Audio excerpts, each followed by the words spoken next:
Last time I lectured under the illusion that all you had been assigned for, I really should get in the habit of looking at the syllabus, that all you had been assigned for Thursday's lecture was the Saussure. Lo and behold, I did take a glance at the syllabus over the weekend and realized that you'd also been assigned to Lévi-Strauss. So we have a little bit of ground to cover today. I think we can do it.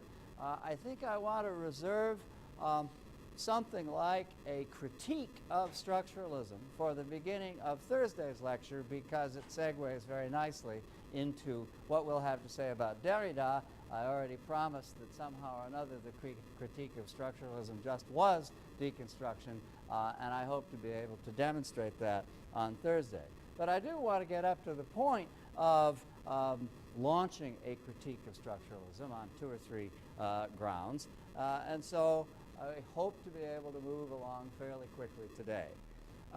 Now, another thing that got left out, even given the proviso that it was only about Saussure on Thursday, was an adequate account of the relationship between synchrony and diachrony and the pivotal importance of this concept for not only for semiotics but for its aftermath in structuralism and also for its relation to the Russian formalists. Because you remember that in talking about function, the formalists who undertook to think about literary history and the problems of literary historiography were very much engaged in the notion that a function in a given text could be understood in 2 different ways. There was the sin function, which was the relationship between that function and all the other functions in the text. In other words, viewed as an aspect of that text. But there was also, of the same function, its auto function, which is the way in which it persists and recurs throughout the history of literature, sometimes as the dominant, sometimes latent or recessive, but always in one form or another there. Now, in Saussurian linguistics, the relationship between synchrony and diachrony is very much the same. To consider language in toto is to consider it at a given moment synchronically. That is to say, you don't think of language as a system if at the same time you're thinking of it unfolding historically. Now, Jakobson, you will notice, introduces an element of time into the synchronic analysis of a semiotic system by saying that you've got to take account both of archaic and innovative features. But nevertheless, they are simply flagged as archaic or innovative and not understood as changing in time as long as they are read or analyzed synchronically. But at the same token, a system does change through time. A semiotic system, language, the history of literature, the history of poetics, whatever it might be, changes through time. And to analyze that change through time, you think of it diachronically. Now, Saussure argues that the relationship among the parts of something viewed synchronically, a semiotic system, let's say, are not necessary in the sense they might be any number of other relationships, but they are nevertheless fixed. That is to say, they're what's there. They can't be other than what they are. Whereas through time, studying a semiotic system or studying language or whatever it might be, change takes place and it's necessary. You're looking back on it and it simply did happen. And so change is determinate in some sense. But at the same time, it's not regular. This, by the way, is a challenge to certain ideas in traditional linguistics, like, for example, the one you probably all know, the great vowel shift. A structuralist view of language has to argue that the great vowel shift, in which every vowel sound goes up a notch in some mysterious period between the medieval and the early modern, that this only has the appearance of regularity, but that it is actually a diachronic phenomenon that can't be understood in terms of regularity. So the relationship between synchronic and diachronic is of that kind. Now, matters are complicated a little bit on those occasions in your reading when people are talking about the way in which a mass of material, a system of language or other semiotic system, let's say, is inferred from existing data. In other words, the way in which I infer language, lang, from sentences, parole, from a sentence, parole.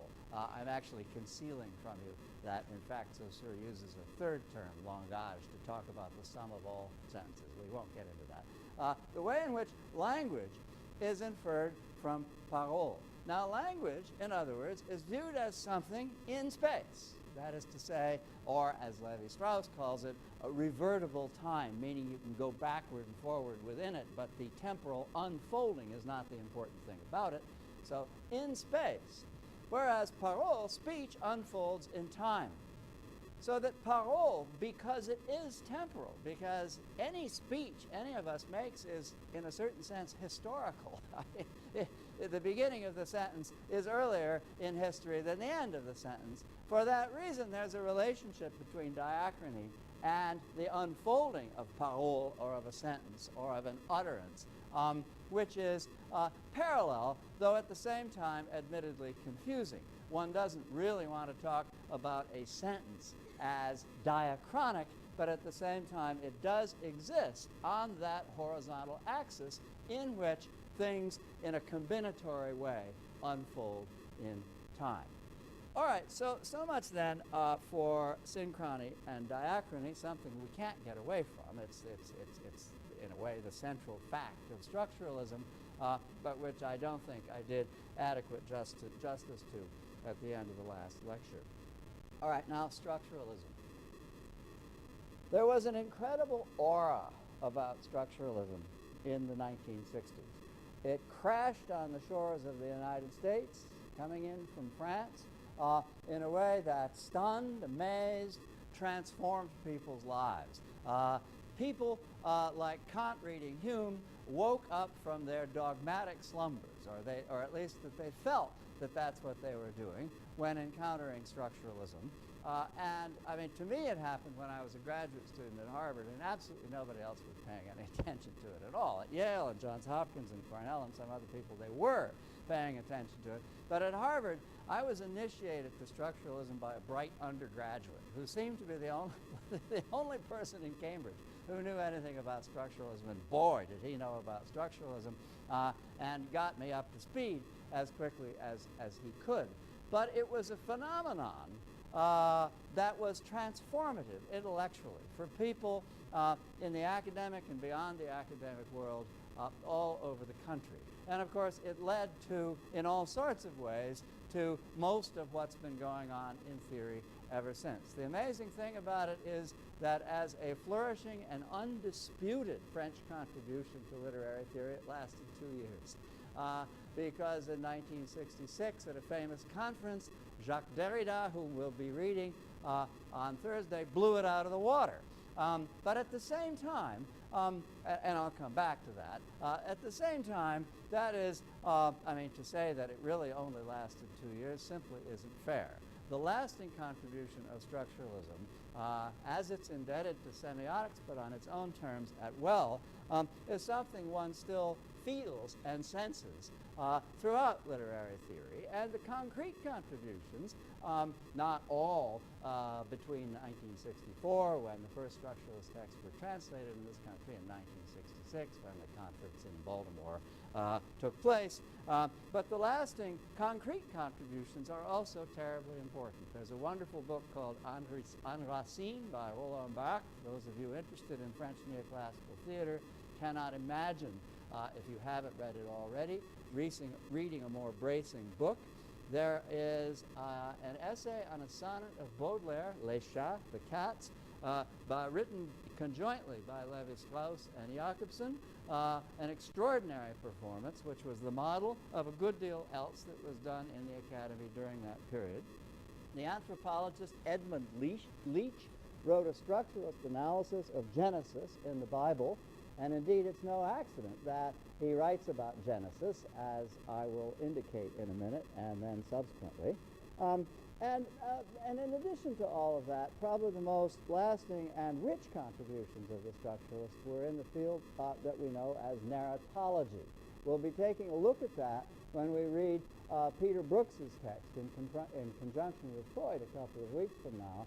But in the meantime, the key text in narratology, again by Roland Barthes, a long, long essay called The Structural Analysis of Narrative, in which he approaches a James Bond novel as a system of binary pairs and unpacks a deep structure in the novel as a result of this binary analysis. Important books by Tsvetan Todorov, crucial among them, The Grammar of the Decameron, and then a great deal of work published in a series of books called Figures by Gérard Genette, whom you will find quoted repeatedly in the work of Paul de Man that you'll be reading for next Tuesday. And all of this work and a great deal else in the theory of narrative, narratology, is directly indebted to or is actually an aspect of structuralist thought. Now, I promised that I would talk a little bit about the relationship between formalism and semiotics as it clarifies itself in the work of writers like Lévi-Strauss and in particular Jakobson. Structuralism takes from, as you can see from Jakobson's analysis, takes from formalism the idea of function. Jakobson is originally, of course, himself a member of the school of Russian formalists, eventually emigrates to Prague, where he is in a circle of people who are already calling themselves structuralists, moves from there to Paris and then to the United States. And so Jakobson, of course, is the one figure who definitely harkens back to both worlds. Having been a formalist, having become a structuralist, one can see the amalgam of these two sets of ideas in his work. From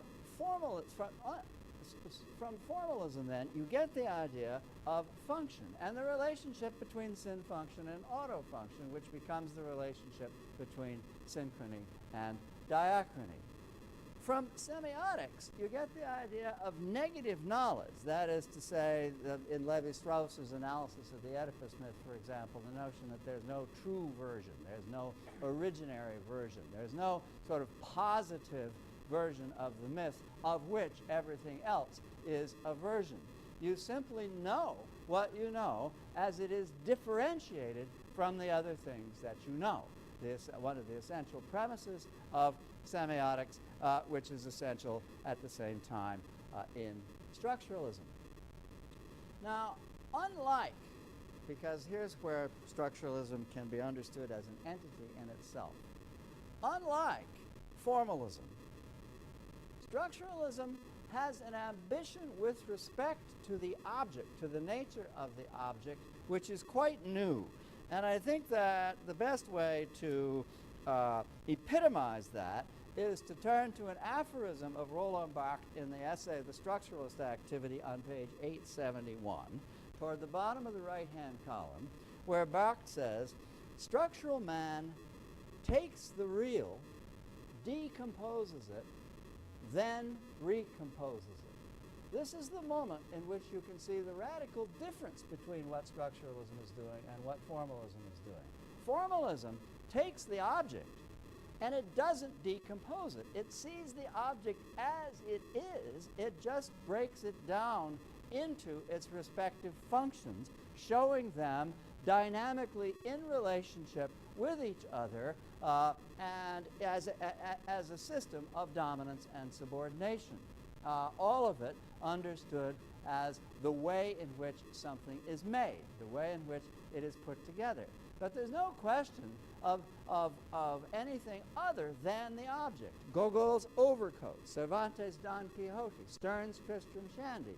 These are objects, and there's no question of somehow or another creating a virtual object. For example, the novel out of one's remarks about individual text. In a way, though, that's what, as you can see, again, from Levi-Strauss's analysis of the Oedipus myth, that's what structuralism is doing. As Barthes says, structural man takes the real, decomposes it, then recomposes it. So what he means by that is you take a bunch of variants, versions, you take a bunch of data, not necessarily all the data, but a representative amount of the data relevant to any given idea or concept. And then you say, well, what are the, and this is where he gets into the idea of, gross constituent units. What are the basic constituent units of all of these items of data?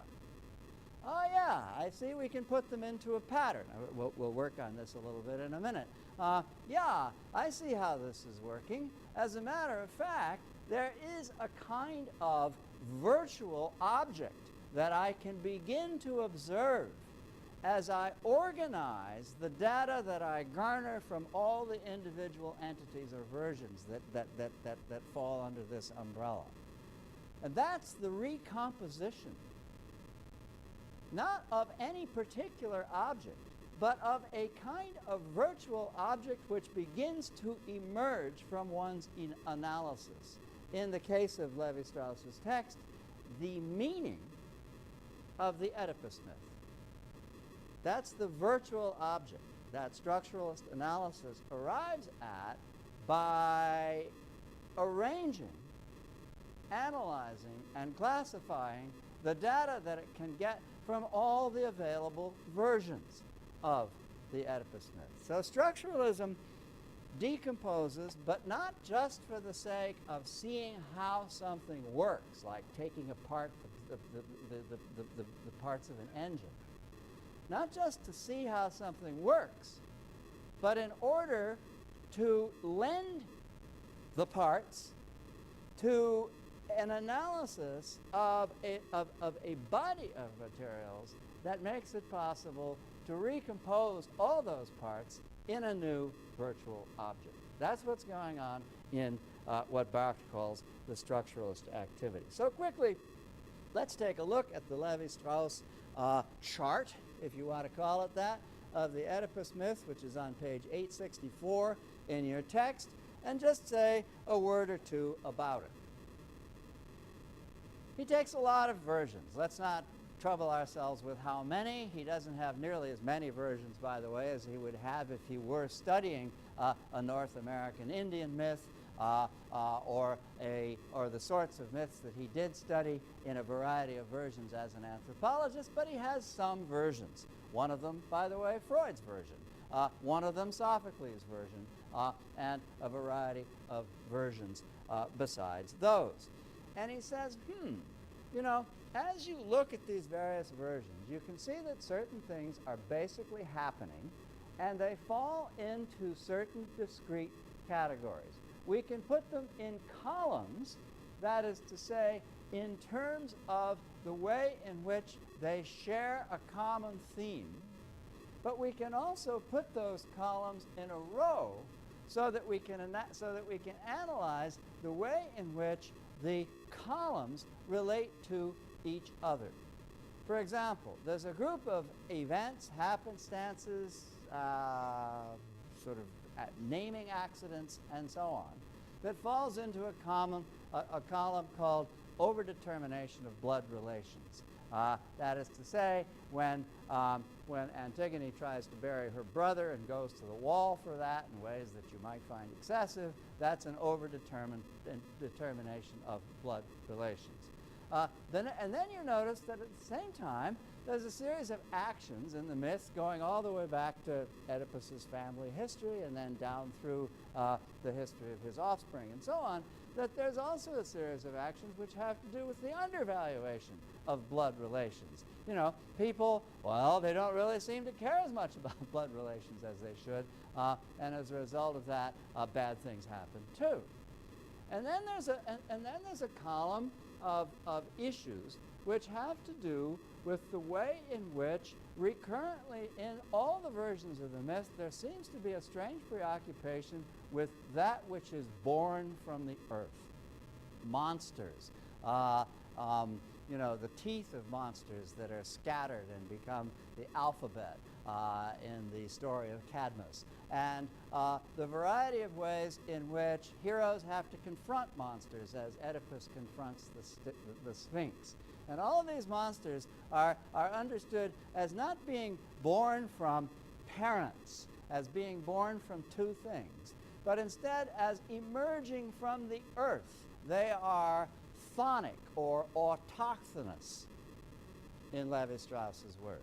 And there seems to be a strange preoccupation with autochthony in this myth. But this is offset by the way in which that is to say, with fending off autochthony, as if the crucial thing were to insist on the binary parental relationship that produces us, to be reassured in our humanity by the idea that one of us is born from two. But then, on the other hand, there are all kinds of things in the myth which are also preoccupied with autochthony in precisely the opposite way. Lambda, the word that begins so many of the names of the figures in Oedipus's genealogy, Labdacus, Laius, and so on. Lambda looks like a limping person, right? Oedipus means swellfoot, one who limps. And what emerges in the fourth column is the idea that there are signs of autochthony in our own makeup. The reason we limp is that we have a foot of clay, that something of the earth from which we were born sticks to us. And this is a recurrent pattern, a recurrent idea in the unfolding of the Oedipus myth. It's a peculiar thing, but notice that this is one of those occasions on which the myth explodes into other cultures. Adam means red clay. Adam is born from the earth in the sense that red clay is taken from the earth and he is created. And there seems to be the same preoccupation with autochthony in the Oedipus myth as well. One of the interesting links of that myth with the Christian myth of the origin of man. So you got four columns: overvaluation of blood relations, undervaluation of blood relations, denial of autochthony, persistence of autochthony.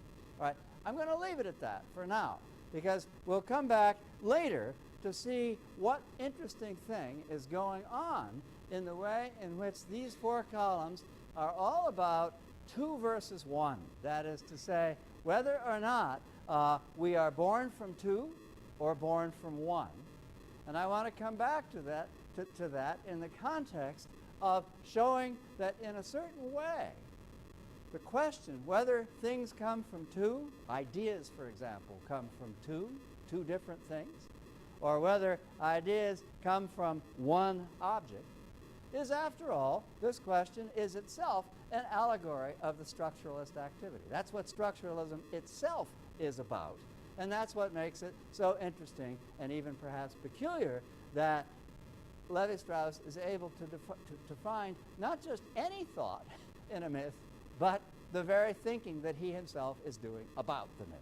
So, and that, of course, may have something to do with your sense that surely decomposing in order to recompose, creating a virtual systemic object. Notice that I've made this a dotted line. Creating a virtual systemic object, that there's a kind of a circularity in that. You know, you look at, I mean, I hope I've explained Levi-Strauss's 4 columns intelligibly. But if you look at those 4 columns, you say to yourself, how on earth did he come up with that? You know, and he himself says, oh, well, maybe I could have done it some other way, you know, and you say to yourself, how can this become decisive? How can it become authoritative? Right? You can see what he's doing, and by the way, you can confirm it by thinking of things that he leaves out. Jocasta hangs herself. He doesn't mention that. It's not in any of the 4 columns. But obviously that has something to do, you can take your choice, either between the overdetermination or underdetermination of blood relations. She feels guilty because she committed incest, right? Oedipus, at his birth, is hamstrung and exposed on Mount Kithaeron. Levi-Strauss doesn't mention that either, but obviously that's why Oedipus limps. Oedipus is a limping person like the letter lambda, right? And so plainly that must have something to do with the persistence of autochthony. And finally, if you read the Oedipus in Colonus, you know that at the end of it, Oedipus, when he dies, is swallowed up by the earth. Dust thou art, to dust thou shalt return. The equivalent of this in the Oedipus myth is that where I came from, the earth is where I will go. And he becomes a kind of genius of the place at Colonus as a result of having been swallowed up there. He becomes a kind of presiding spirit or genius of the place. So all of those things, which we ourselves thought of, he didn't think of them, he didn't put them in his diagram, can, however, be put in his diagram. And if that's the case, we have to say to ourselves, there might be something in this. Maybe this is a plausible and interesting way of arranging these materials. So I really do think that ought to be said in defense of what may seem, however, to be a somewhat arbitrary exercise. Now, turning to Jakobson. You may say, with all this emphasis I've been throwing on decomposing in order to recompose, that you don't see that going on in what Jakobson is saying. You may say to yourself, well, he seems to be just doing formalism, you know? He breaks any speech act into 6 functions. He talks about the interdeterminacy of those 6 functions with a certain result. That sounds just like formalism, you say. Well, one way to show the way in which what Jakobson is doing is structuralist is to say that, after all, in this essay, there's a lot more of the essay, by the way, which your editor doesn't give you. It's mostly about versification, which is the long-standing specialty of Jakobson's work, Russian versification, Czech versification, and so on, and a little technical. But it is all about the poetic function. After all, this essay is about the poetic function, what the formalists would call literariness. But Jakobson has a real contribution to make to this notion of the poetic function. And what it is basically this. The poetic function, and I'm going to quote this for the first time. It's on page 858 in the left-hand column. And it's a mouthful. The poetic function projects the principle of equivalence from the axis of selection to the axis of combination. Now you understand. The poetic function projects the principle of equivalence from the axis of selection to the axis of combination. What is the principle of equivalence? You got that? You've got a good deal of it. The principle of equivalence can be understood as what Jakobson in the aphasia essay calls metaphor. That is to say, the way in which, you remember last time I talked about how signs cluster on in the vertical axis. If we understand language as a system, there are some signs that relate to other signs in ways that they probably don't relate to yet other signs. And then I had an incredible lapse of memory. I couldn't remember a synonym for ship, but I still hope that I hope that I got my point across to you and indicated that there are varieties of ways in which any given sign cluster with other signs.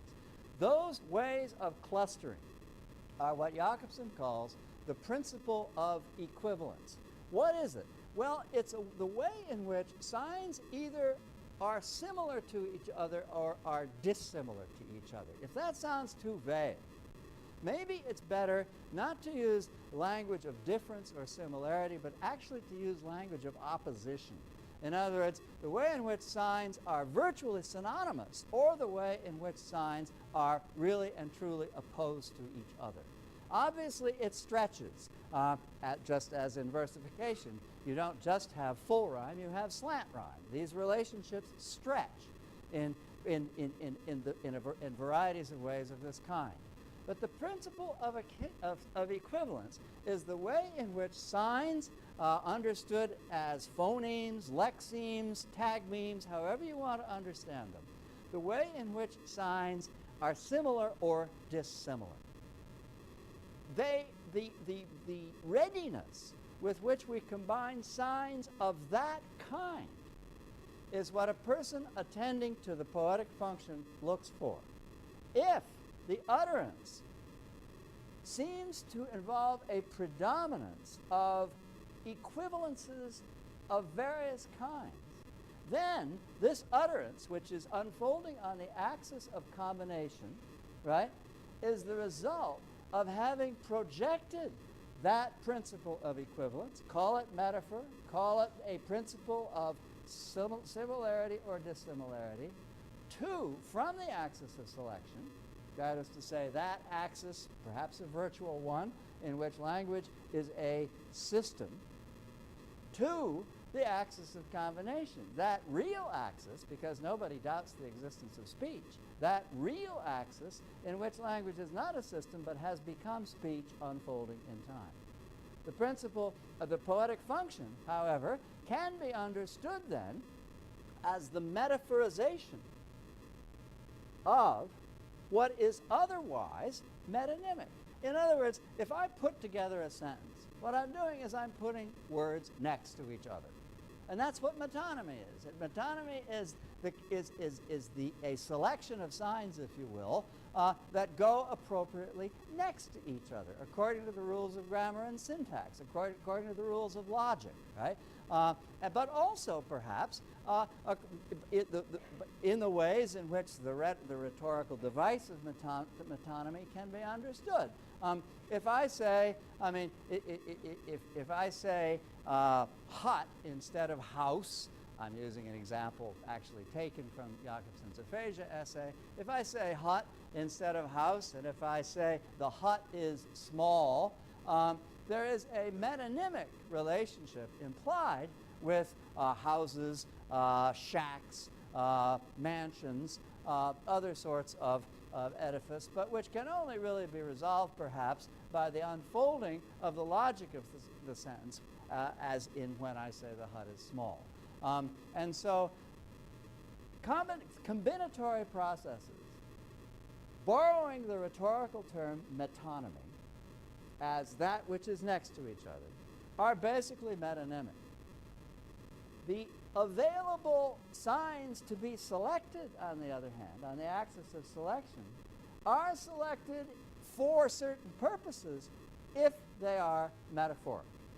Obviously, if I'm just making a sentence, I'm not selecting signs because they're metaphoric. I selected because they go easily next to each other, either for reasons of grammar or syntax or logic.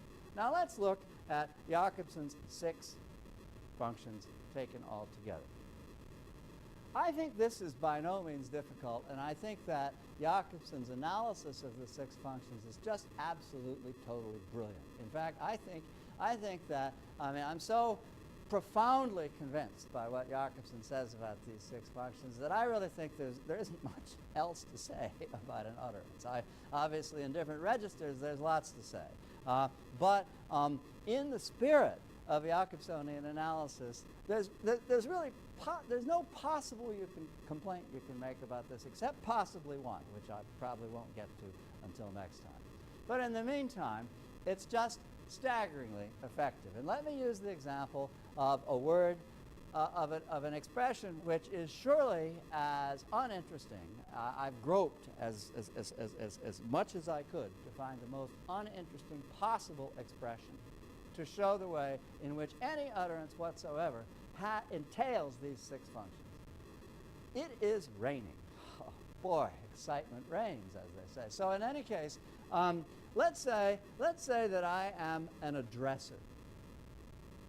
That is to say, I'm a romantic poet. And I say, probably ill-advisedly if I'm a poet, but I'm a romantic poet, and I say, sort of waking everybody up when I say it, it is raining. All right, what do I mean? What do I mean if I'm a romantic poet? What I mean to say is I'm singing in the rain, or it's raining in my heart. In other words, I'm expressing something emotional in saying it is raining. So that sense of the expression it is raining is what Jakobson calls the emotive function. Now, I'm being addressed. The thrust of the message is toward the addressee. It's being spoken by an addresser, but it's aimed at an addressee. That addressee is a small child going out the door without his coat on. And his mother or father says, "It is raining," right? Which means, of course, as a conative function, as a command, as something which has a design on the addressee, what it means is, put your coat on. But you don't necessarily say, put your coat on. You say, it is raining. And that's the conative function. That's what Jakobson calls the set to the addressee. That is to say, the basic dominant bearing that the message has. The set is a set to the addressee. Now, there's a context for any utterance. This much, I suppose, none of us would think to disagree with. I'm a weatherman. I'm a meteorologist, right? I don't even have to look out the window. I look at my charts, and I announce confidently through the microphone, it is raining, right? And everybody takes me seriously. I mean, the referential function of it is raining is supposed to convey information. I'm a weatherman. I'm supposed to know what I'm talking about. So if a weatherman tells me it is raining, I believe that it is raining. I put my hand out the door, and sure enough, it is raining. And the referential function, the dominant in the expression "it is raining," as referential function, has been confirmed. I don't expect the weatherman to be telling me somehow secretly that he's crying when he says it is raining, right? Right? I expect him to tell me the truth about the weather, right? And that's what I'm listening to him for. All right. Now, the set to the contact, Jakobson gives you those wonderful examples from Dorothy Parker's representation of a date. Just, whoa, boy. Well, here we are. Yeah, here we are. Yeah, we sure are here. And so on, right? In other words, in a state of abject and acute nervousness, filling the air with words, right? So that you're on a date, right? And you can't think of anything to say. I really feel sorry for you. You're on a date, and you can't think of anything to say, so you say, it is raining. And of course, your interlocutor says, yeah, it's raining. And you say, it's raining hard, and well, yeah, maybe it'll stop soon. And so, the conversation continues. And that's the phatic function, checking to make sure the contact is working. Testing, 1, 2, 3. Can you hear me? That's what the set to the contact is. Anything that confirms that you're actually sort of in communication with somebody.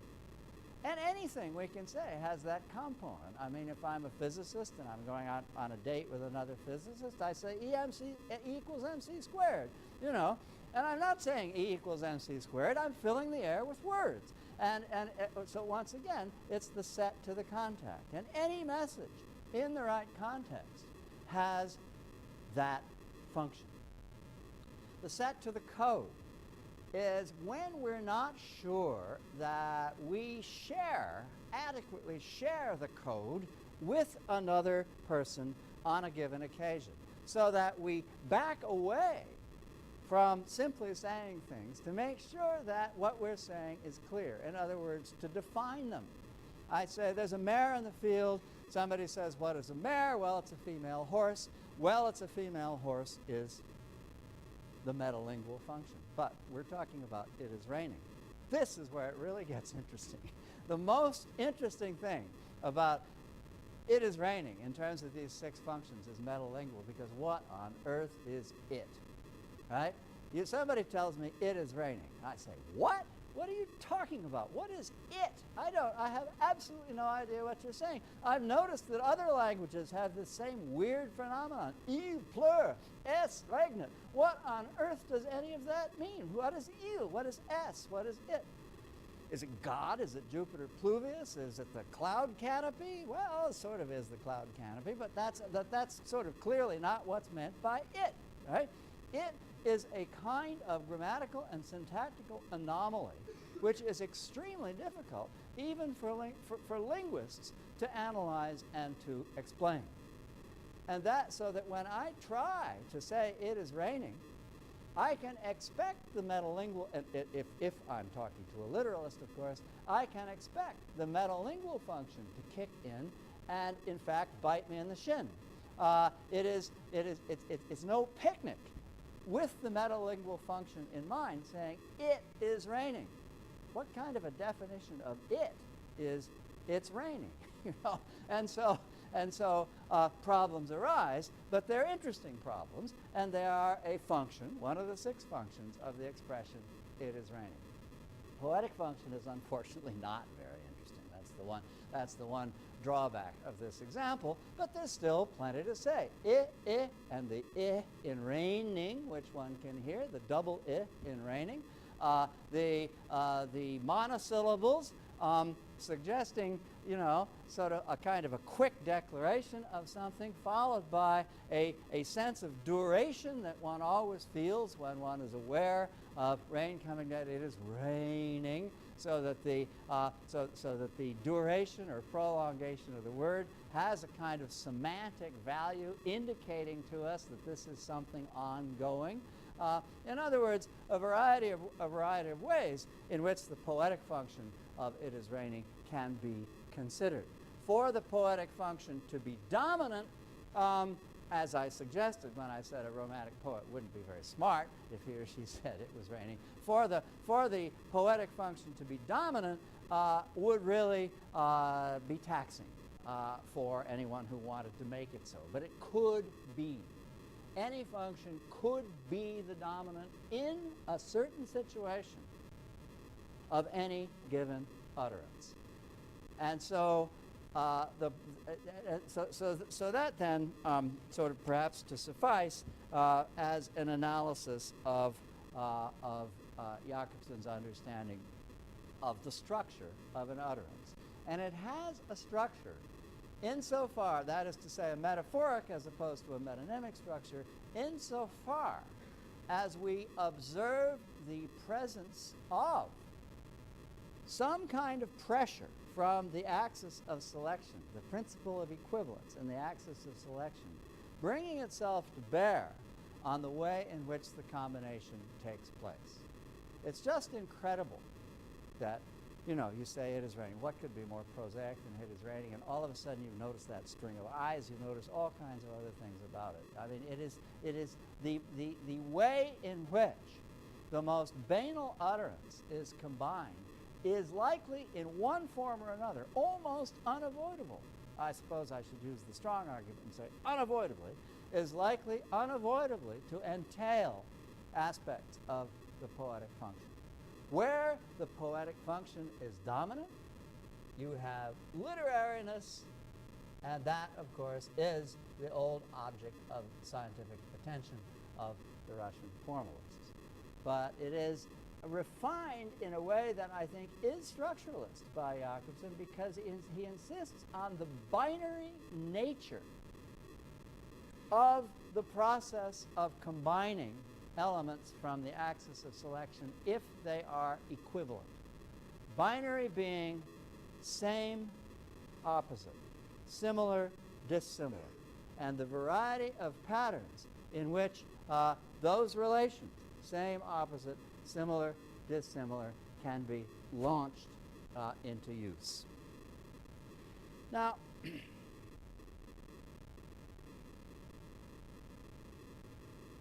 I've actually reached the point at which possibly I could get involved in some elements of critique.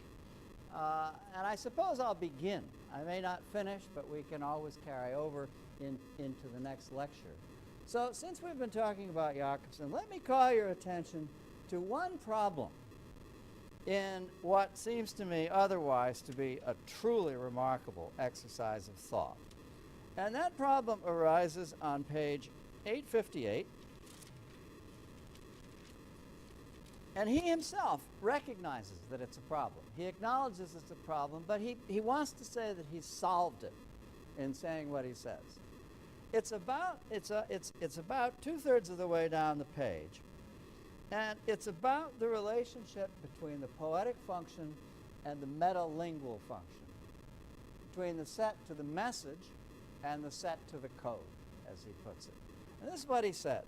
It may be objected, and here we are, objecting, right? It may be objected that meta-language also makes a sequential use of equivalent units when combining synonymic expressions into an equational sentence. A equals A. Mare is the female of the horse. Poetry and meta-language, however, are in diametrical opposition to each other. They're not the same, right? They're in diametrical opposition to each other.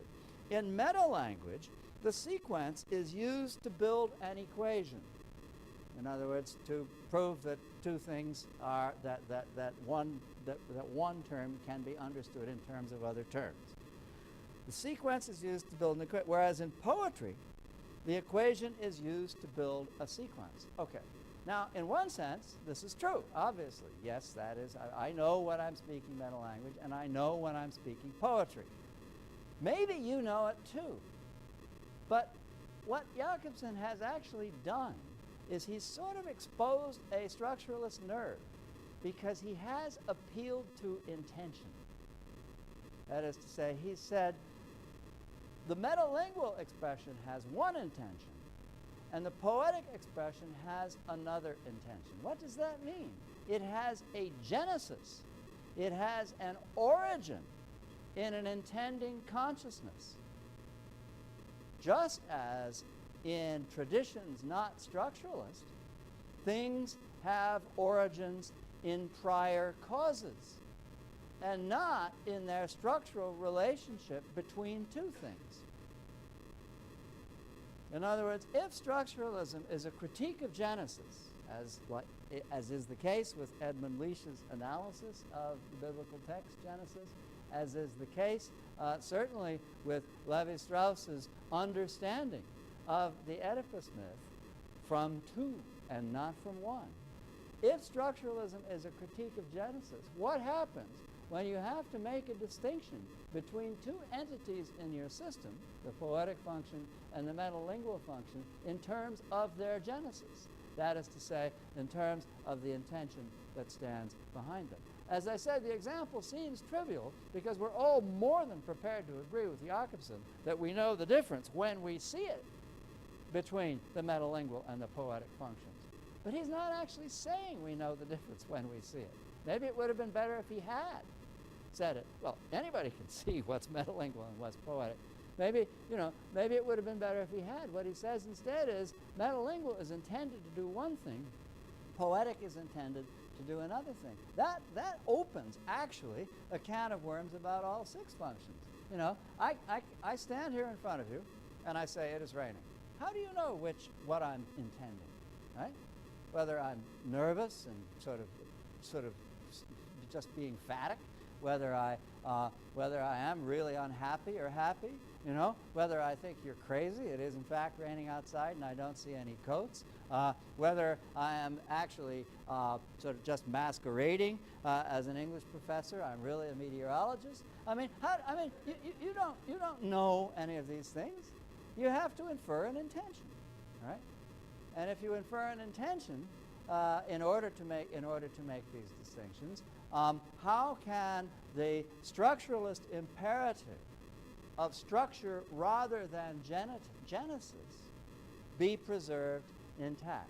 How can we insist that we know negative things negatively and not positively if we have to infer a direct cause, a positive cause, in order to grasp distinctions even between the six functions? Now, that's a rhetorical question with which I don't necessarily agree.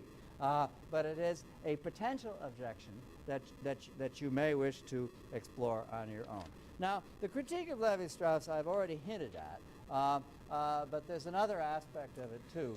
That I will defer until next time, because you'll find that that the essay of Derrida that you're reading is largely about Levi-Strauss. So it will make a natural segue between what we're talking about today and what we'll be talking about Thursday, to return first to certain aspects of Levi-Strauss's argument and then get going with what Derrida is saying.